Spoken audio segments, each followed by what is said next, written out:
Hello, welcome to the Roundhouse podcast with Paul Sulentrop of Wichita State University Strategic Communications. Thanks for listening. We appreciate all your time. Today's guest is Emily Hiebert. Emily is the newly hired general manager of the Wheat Shock Collective. That is the official collective supporting name, image, and likeness opportunities for Wichita State student athletes. You probably remember Emily's name. She played volleyball for the Shockers from 2013 to 2017. She earned Setter of the Year honors in both the American Athletic Conference and the Missouri Valley Conference. Helped lead the Shockers to 3 NCAA tournaments, the 2017 AAC title with a 20-0 record, and they hosted NCAA play that year. Emily is from Newton. She comes to Wichita State after teaching and coaching for 4 years at Wichita Northwest High School. Emily, let's start. You're back at Wichita State. You're working in college athletics. Why did you take this path? Yeah, so I'm so excited to be back. Wichita State means so much to me. It was and is still a huge part of my life. I grew up playing sports and watching sports, so I'm excited to be back and be a part of Wichita State athletics again. So you would have played for Chris Lamb, and anybody who's followed Shocker volleyball knows there are just about 1 million really good Chris Lamb stories. I'm going to ask you to narrow it down, 1 or 2. What's your favorite memories of playing for Chris Lamb? Oh man, there's so many. I love that guy. He's awesome. But I think usually my go-to one that I tell people is about our soup can story. I can't remember where we were, but it was freshman year. It was one of our first road trips, and he sat us all down and was talking to us about how he didn't want any of us freshmen to be distractions on the road trip. And he's, if you know him, he does a lot of analogies.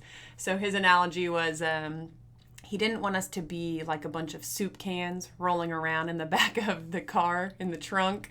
So yeah, that was about an hour-long talk about soup cans. And then on our way to practice, for our pregame practice, we got out of the bus, and I go to open up the door to hold it for everybody to walk into the gym, and he walks by, and he's like, "Hiebert, you're not a soup can."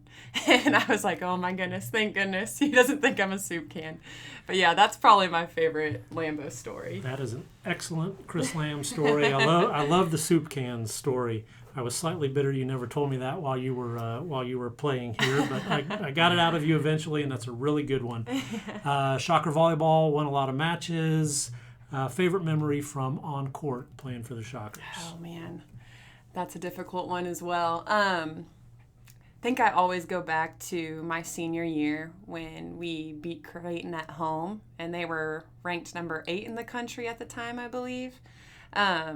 So that was definitely probably one of my favorite games. But then just memories off the court as well. Hanging out with the team on the bus trips. We all became so close and like a family. Traveling to Hawaii and playing in Hawaii was great. And then one year, we played in Springfield, Missouri at Missouri State, and we ended up getting stuck in a snowstorm in Springfield, and we were able to stay at Danny and Gabby Mostrom's house, the whole team. So we had a huge sleepover, and that was so much fun. They're an amazing family. People often talk about those kind of things, the bus trips, Yes. playing games, bringing food, more than they do wins and losses. Why is that? Why do those memories stick out so often? I know. Those things are just the things that impacted my life so much. I mean, I'm still so close with all of my coaches I had with Lambo and all of my teammates. We all became, like I said, I know it sounds kind of cliche, but really like a family, just super close. Because, we were together all the time, lived together, practice, weights, going to eat in the calf, traveling. So it was just an awesome time. So we're here to talk about NIL, one of the big changes in college athletics that people are grappling with over the last few years. Let's start by letting you give a little bit of an advice. You played in a different era, really enjoyed it. What advice would you give an athlete who is in college now and their head is spinning a little bit? There's NIL, there's the transfer portal, there's all kinds of things they're weighing as they plot out their next 4 or 5 years in college. What's your advice? Exactly. Yes, it has changed significantly since I've been here. I would say even with the NIL and the transfer portal, they should still try to find a school and a team and coaches and a community that fits them best. If they're around a good and supportive community of people, which we definitely have here at Wichita State because I experienced it and still do, it will only just help them succeed. Okay, NIL, name, image, and likeness policies, new part of college athletics. We're doing a lot of educating, a lot of explaining.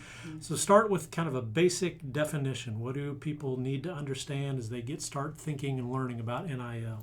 Yes, so NIL stands for name, image, and likeness. And what we're trying to do is trying to create NIL opportunities for our student athletes to help them in any way possible. So you started on June 10th as general manager. What have your days been filled with? What have you been doing to get up and running? Yes, so it's been a lot of learning so far, but it's been great. I've been getting out, meeting some of our new fans and reconnecting with some that I already knew. Been setting up a lot of engagements, which I can get into a little bit more later. And yeah, just kind of learning and getting familiar with the coaches and everything like that. Yeah, let's get into the details. I think maybe for some people there may be a perception colleges are just kind of shoveling money at athletes, and we can speak to here at Wichita State. You mentioned the engagements, there are academic components, there's all kinds of things that are a part of the NIL as Wichita State figures out its way in this. What are the kind of the basics, the requirements that when a softball player, basketball player signs up for NIL? What's in the deal? Yes, so for Wichita Collective and Blueprint Sports, we have two different sides of our fund. So we have a nonprofit side, and then we have a for-profit side. If we are paying a student athlete out of the nonprofit side, we require them to go out into the community and work with a nonprofit or charity in the Wichita community, which is honestly has been my favorite part of the job so far. So this week, Justin Hill and I went out to the Kansas Food Bank, and we helped load up boxes of food, and I tried to help as much as I can. He was definitely able to lift a lot more boxes than I did. And Justin is one of the new men's basketball players. Yes, new men's basketball players, yes. And he did such an amazing job. They actually sent us home a little early because he went through everything really quickly. He got it done quick. And then we also went out to the Wichita Children's Home, who the CEO out there is Debbie Kennedy, who's Mike Kennedy's awesome wife. We were able to spend time with some of their kids out there and their staff, which was so much fun. Played some volleyball, shot some baskets. So it was a great time.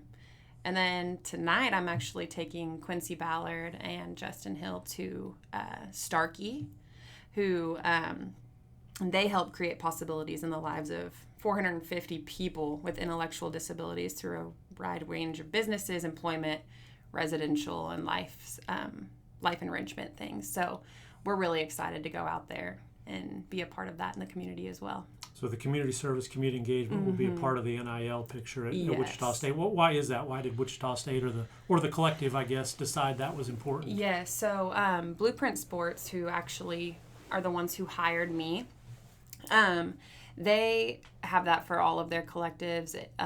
They want to help make impacts throughout each of the communities where the schools are. So instead of just kind of handing over student athletes money, they want them to go out into the community, make an impact, connect with the community before they're getting their payments. And that'll be something you'll be working with them on? Yes, so I will be the one scheduling all those engagements, reminding them, meeting them there. I'm going to try to get a lot of content when I take them out there so that all of our fans are able to see them out in the community and what they're doing to help. And if someone out there at a nonprofit is interested, they contact you. Is that the way to set this up? Yes, for sure. Yes, please do. That would be awesome. And I guess we should be clear. I mean, these are things that Wichita State athletes and college athletes in general have done for years and years. They've done pen pals and clinics and visited schools and read to children and things like this. Now it's got an NIL component as well. Yes. So if you've listened to Shocker coaches over the last year or so, most notably Paul Mills, Brian Green, they've been really out in front talking about NIL. And I think their message, every time I hear them, is that no matter what you think about NIL, and I think people have different viewpoints, it's the way of the world. And they understand mixed feelings, but I think they have termed it as it's the price of admission for Wichita State athletics to get where it wants to be.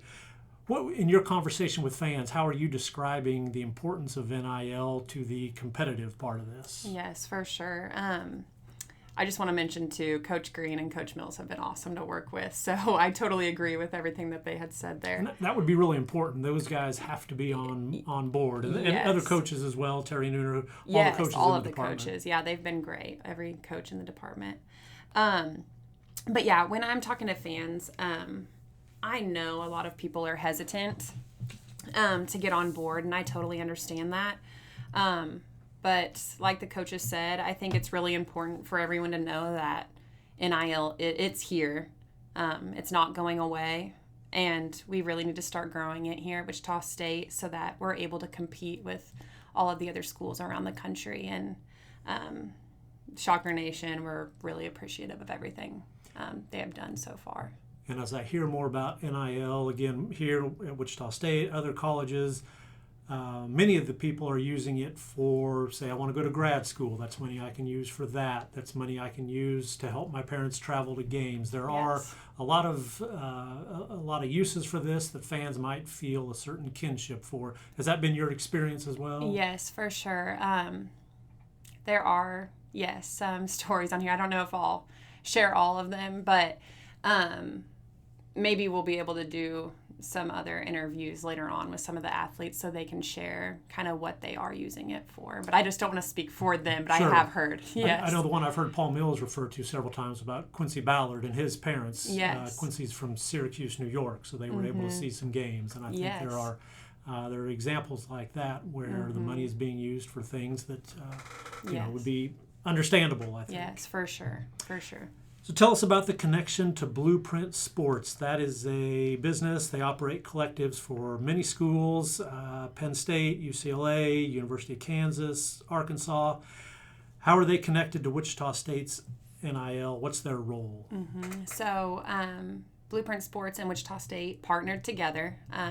And I think I mentioned it earlier, so Blueprint Sports is who hired me. They've been extremely helpful. Logan Craghead, he has been my mentor, teaching me pretty much everything as I and learning as we go. But they'll help us create social media posts, content. They help run our Wheat Shot Collective website and memberships, which is very helpful. They set us up with BasePath, which is the software that we use to actually send the payments to the athletes. And they really just help and assist us with anything to help make Wheat Shot Collective more successful. I actually got back a few weeks ago from a conference with them at the Star in Dallas, and they are all so helpful. It was great to meet them in person, not just on Teams. And it was also kind of surprising to me, but people from the other schools were there as well. And they were extremely helpful, gave me ideas about what's worked for them, which was so great. It's just a great group of people to work with. So let's hit this again. So a Shocker signs up for NIL money, an athlete, whether it's a volleyball player or a basketball player, whoever. What is their responsibility? What kind of markers must they hit? Yeah, so those engagements, they'll need to go out into the community, do an engagement. They're only they can only go to one specific nonprofit per quarter. So we need to find, like you said, if there's anybody who has any that they want our Shocker athletes to come out to, that would be so great. But yeah, they'll go and do an engagement, and then we are able to pay them. People who may be specifically a fan of track and field or volleyball, can you donate to the NIL and specify which sport it goes to? Yes, for sure.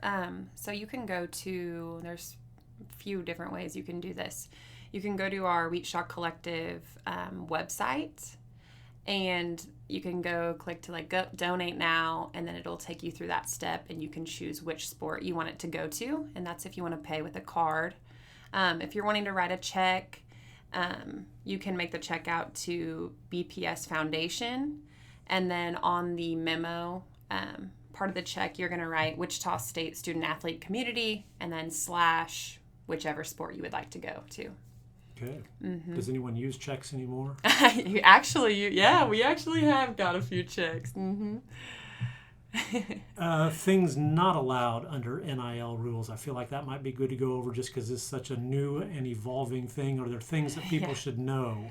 Yeah, and I mean, it's keeps changing constantly. So I would say right now the biggest thing is for people to know is the school isn't able to pay the athletes directly. So that's where Blueprint Sports came in and our collective. So that we are able to get our athletes the payments. And then if there's anything that anybody would ever like our student athletes to be a part of with their business, they can just contact me because it would have to go through Blueprint Sports. Okay, that's my next question. Let's say I go to women's basketball games, and I think Celeste Blow would be a good representation of my whatever my business is, a restaurant, or Sammy Hood, or TJ Williams, any of these people. Yeah. How do I start the process of saying, hey, can they come out and sign autographs, or can I use them in a video shoot or social media? How do you do that? Yes, for sure. They can contact me at emily@wheatshockcollective.com. That's my email address. And then I'll be able to help them get something set up with whatever specific athlete that they are wanting to make a deal with. So. Okay, and I'll put all those things in the show notes, contact information for Emily. Oh, awesome. So you've been busy meeting Shocker fans and business people over the past few weeks. What impressions are you getting? How are you starting to navigate this world? Yeah, I mean, it is always great talking to our Shocker fans. They're all so supportive. Like I've said before, I think there are some people that are still a little skeptical about helping out with the collective and NIL, which I totally understand. But I think the people I've talked to, they are starting to realize, like I said, it's here, it's not going away. And they want to help Wichita State any way that they can. And NIL is going to be a huge part of obtaining and keeping our athletes and keeping us competitive with all the other schools around the country. Okay, we're in the middle of July. School year is coming up quickly. Volleyball. What is how does your job change going forward as we start getting into August, September, and things really start to pick up? Yeah, once all the other sports start getting on campus, I need to definitely introduce myself, get making sure they're all set up on the NIL store to get their merchandise on there to sell. And honestly, Kevin and Madison said that's something we're going to sit down and talk about, like what my role is going to look like on game days and things like that.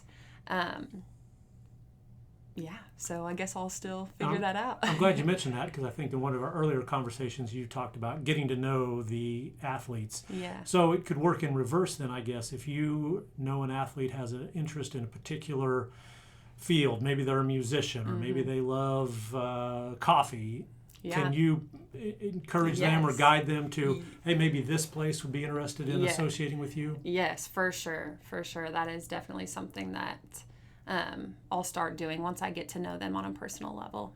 Okay, very good. Emily Hiebert, she is the general manager of the Wheat Shock Collective, the official collective supporting name, image, and likeness at Wichita State. Emily, thanks for your time. Thank you. Thanks for having me.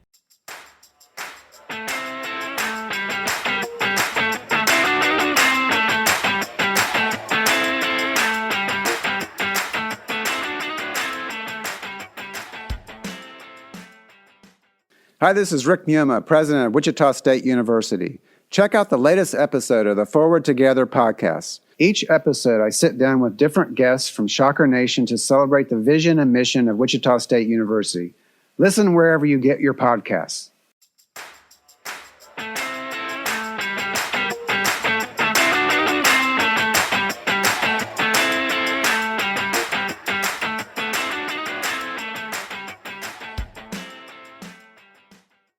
Thank you for listening to the Roundhouse podcast, courtesy of Wichita State University Strategic Communications.